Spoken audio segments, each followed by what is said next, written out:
Olá pessoal, tudo bem? Estamos aqui para mais um podcast Vocação para Ser Feliz por Sérgio Pellegrino.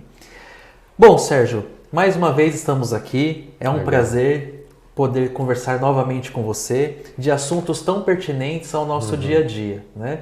No nosso último encontro, nós falamos muito sobre comunicação assertiva. E dentro desse processo de comunicação assertiva, nós também comentamos sobre processo seletivo, a importância de uma boa comunicação num processo seletivo.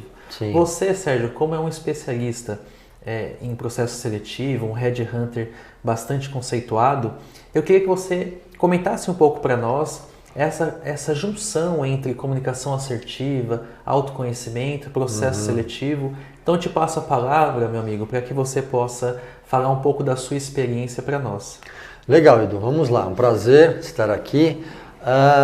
O que eu observo, né, em processos seletivos, a importância, né, tanto do candidato, né, durante os processos seletivos, e a empresa contratante também.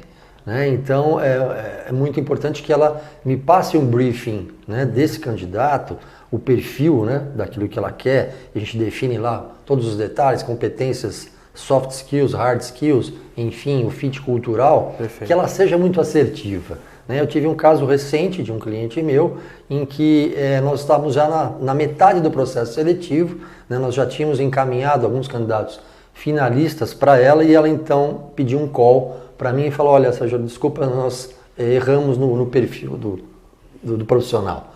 Né? E nós deveríamos já ter te falado antes isso, né? Que nós temos mais alguns detalhes que nós temos que incluir. Então, fica aí evidente a importância de ser assertivo, né? De focar o objetivo, né? Sem ser agressivo, respeitando o direito do outro, mas para que você atinja o resultado. Perfeito. Né? E da mesma forma, o candidato durante a entrevista, por exemplo, seja comigo ou com a entrevista com o líder que vai contratá-lo na empresa, né, ele precisa ser assertivo. Né? É algo que eu sempre dou como dica para todos os profissionais, né, que estão sendo entrevistados, é que ele sempre tenha a empatia, se coloque no lugar de quem está o entrevistando e pense qual o tempo que o outro tem.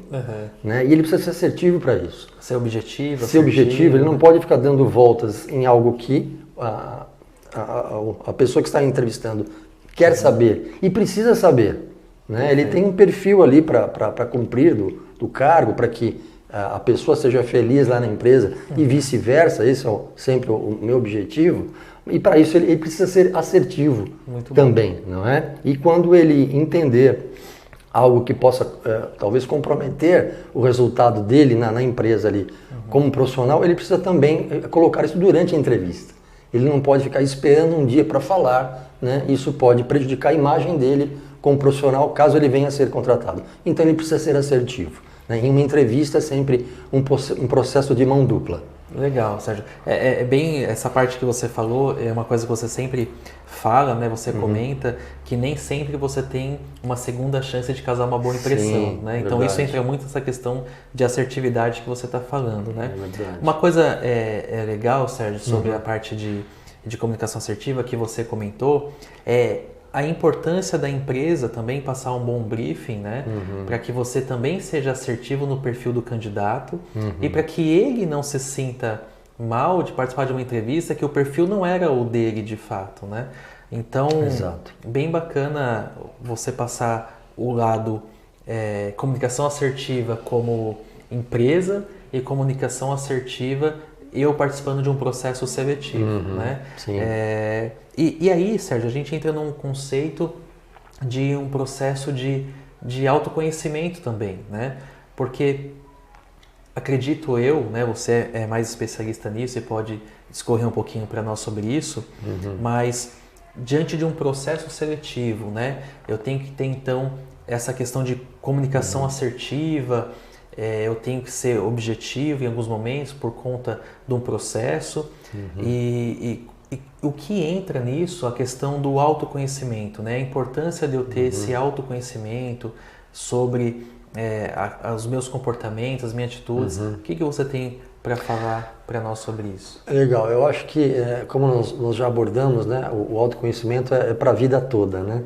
Mas o quanto cada profissional já tem, né, de processo de autoconhecimento, durante o processo seletivo a gente percebe isso, né? Ele admite mais falhas, né, mostra mais, né, por exemplo, quais são as fortalezas que ele tem de uma forma mais natural, ele tem consciência daquilo em que ele... Que são os pontos fortes, Os né? pontos fortes, exatamente. E o outro lado também, né? As limitações que todos nós temos. Ele também revela isso de uma forma natural e isso é importante para o processo. Perfeito. A gente vê o quanto o candidato aprendeu com os erros ao longo da carreira e que ele vai poder, né, usar esse aprendizado, né, para fazer muito melhor na empresa em que ele vira a ser contratado. Então, nesse caso, é muito importante, né, a consciência que ele tem sobre o autoconhecimento. E algo que eu tenho percebido, né, cada vez mais, felizmente muitas pessoas estão tendo consciência e estão buscando, né, o autoconhecimento através de exercícios, de terapia, enfim, de várias formas. Bom. Mas eu ainda vejo que muitos ainda investem muito em conhecimento, que é muito importante, a gente sabe disso, cursos de modo geral, e esquecem de investir em autoconhecimento. Legal. Né? Eu acho que tem que ter um certo equilíbrio até. Muito curso no mercado, muito curso técnico, Sim. né, que é importante para a tua habilidade técnica. Exato. Mas falta esse processo de Exato. autoconhecimento. Mesmo porque eu vejo pessoas investirem em cursos A, B, C, vou fazer um curso sobre design thinking porque dizem que é importante, tá? Mas você vai usar? Tá na moda, né? Você vai usar nesse momento? Não vai usar. Então por que você vai investir nisso? Né? Eu acho que tem que ter, né, ter realmente, né, um certo planejamento e saber o que para você é mais importante. Né? E aí sim você vai fazendo esses investimentos, não só em curso, que é muito importante, claro, né, todo o processo de reciclagem e tal, mas também em autoconhecimento. Muito bom, Sérgio. A questão do autoconhecimento, eu entro muito no sentido assim de... Existem muitos paradigmas, né, muitos modelos mentais desse processo de autoconhecimento, porque o que eu percebo, né, e você também já comentou comigo sobre isso, que às vezes a gente pergunta para a pessoa quais são os pontos fortes ou as suas fortalezas e quais são os seus pontos fracos, e a gente percebe o nível daquele que já tem um processo, um pouco de autoconhecimento, para aquele que não tem, que fala aqueles jargões, né?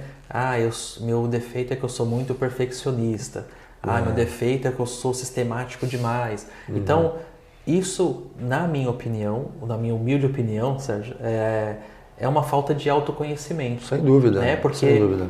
Porque se eu tenho um autoconhecimento de quais são as minhas dificuldades, mas eu tenho tentado trabalhar isso, né? Eu vou ser sincero, eu vou ser assertivo na minha comunicação, no meu processo seletivo. Perfeito. Né? Perfeito. E como eu falo muito sobre modelos mentais, a gente já conversou muito sobre isso também, o que o modelo mental pode influenciar nessa questão do autoconhecimento, né? Os modelos mentais, muitas vezes, é de que, eu vou fazer terapia, não tô maluco. Isso é uma coisa, assim, um clássico, a gente ouve há anos, né? Felizmente tem mudado, tem melhorado isso, muito, muito importante, né? Mas ainda, às vezes a gente ouve isso. Uma coisa que eu acho importante, né, do que às vezes eu vejo acontecer, e é um cuidado que você tem que ter quando se procura um processo terapêutico, né? Eu fiz, né, lá atrás, isso foi tão importante para a minha vida, para a minha carreira, é assim, quando você vai fazer um processo desse, né, com um terapeuta, psicoterapeuta, enfim, é que você conheça mais de um profissional. Né? Você tem que ficar muito à vontade diante dele. Exato. Né? Senão você vai ter uma experiência ruim e falar, foi ruim. Tá, mas você... E aí não procura mais, né? Exatamente. Então, eu acho importante que você procure mais de uma pessoa. Referência, né? Conheça a linha de trabalho dela. E se você se sentir à vontade diante dela, e eles sabem disso, os profissionais, eles sabem que é feito esse primeiro contato, né? Se você se sentir à vontade, se você vai de fato se abrir completamente, aí sim vai ser rico, vai ter muita troca. E aí você vai ter um ganho muito grande. Perfeito. E assim, né, Sérgio, além disso, tem muitos cursos de autoconhecimento, como a própria teoria comportamental, né, que você conhece seus comportamentos, como o DISC, MBTI, Farabi. São muitos cursos no mercado que falam sobre autoconhecimento, que te traz uma percepção sobre si. Então, leituras, enfim, né? E aí, Sérgio, eu queria te fazer uma pergunta. né? Tá. A gente, como você é um especialista nessa questão de headhunter, de processo seletivo, como que você define qual que é o indicador de sucesso para a empresa ou para você que contratou aquele profissional que foi um sucesso essa contratação, que o Edu foi muito bem contratado. Como que você define isso? Qual que é o indicador de sucesso? Bacana.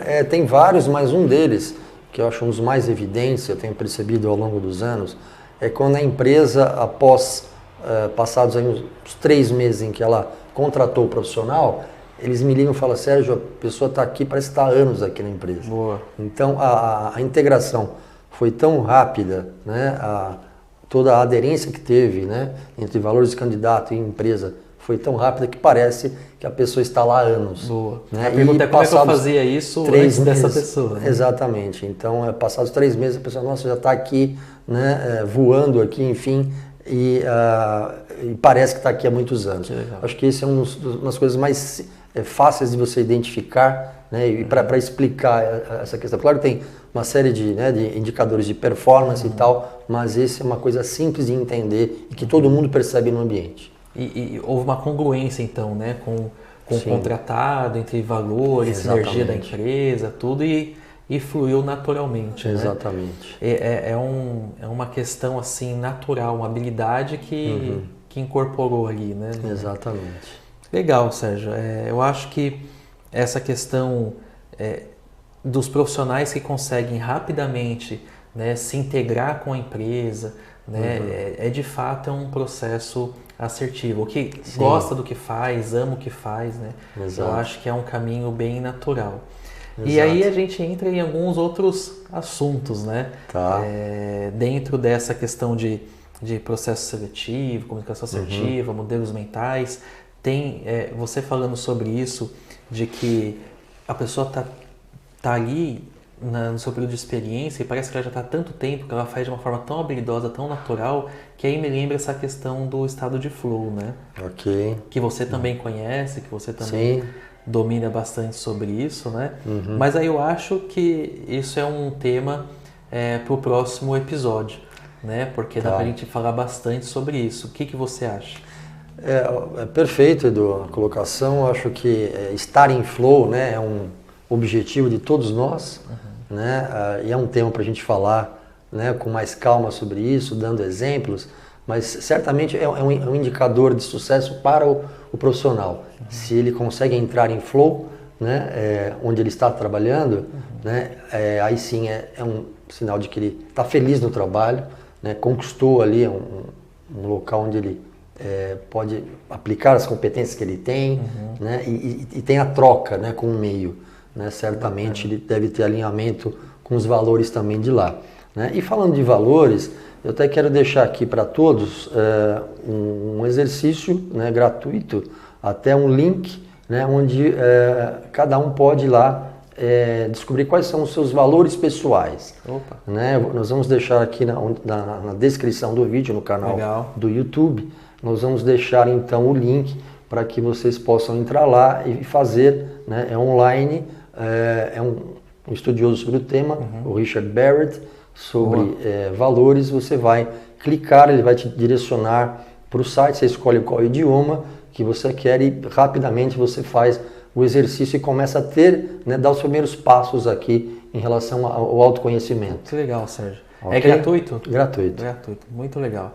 Então, olha, Sérgio, você tem muito conhecimento, é um estudioso sobre essa questão do estado de flow, né? Para quem nunca ouviu falar, o estado de fluxo, né?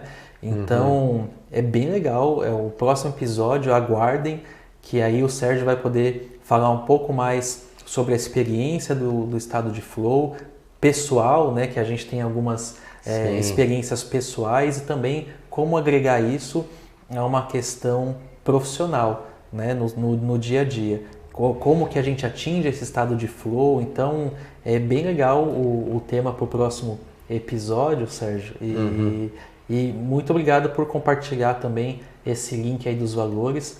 Eu confesso que no meu processo de autoconhecimento, que começou em 2010, onde eu fui definindo o meu Ikigai, né, o meu propósito de vida, que é uma coisa Legal. que a gente já conversou também, iniciou por valores. Tá. Primeiro eu tive que conhecer quais são os meus valores, aquilo que eu não abro mão, né? Família, amizade, felicidade, espiritualidade. Então eu defini 5 valores principais Tá. que norteiam a minha vida pessoal e profissional. Né? Então esse foi um início do meu processo de autoconhecimento, que também acho que a gente se conheceu nessa época. Verdade. Né? Verdade. Em 2010. 2010, né? exato. Isso me despertou muito para o processo de autoconhecimento.